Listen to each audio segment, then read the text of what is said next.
ki, mənə tezilən 15 saat dərs verin. 15 saat dərs. 15 saat. Onun da gəlsinlər, yoxlasınlar. İbtidai sinifdə ən çox dərs verilən o olubdu. Səsi kəsmək üçün, dinçlik yaratmaq üçün. Demişəm ki, sakitçilik yaransın da, tayımız deyil, tuşumuz deyil.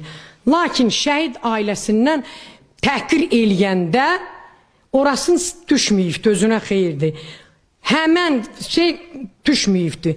Mən də demişəm ki, sən buralarda əxlaqsızlıq, pozğunluq eləyib türməyə düşəndə bizim 5 bacının bir qardaşı şəhid olubdu. Sən onun əleyhinə niyə danışırsan? Niyə şəhidi təhqir eləyirsən? Direktorun iddiasına görə İslam Əliyev həbs həyatı yaşayıb və onun müəllim diplomu da saxtadır.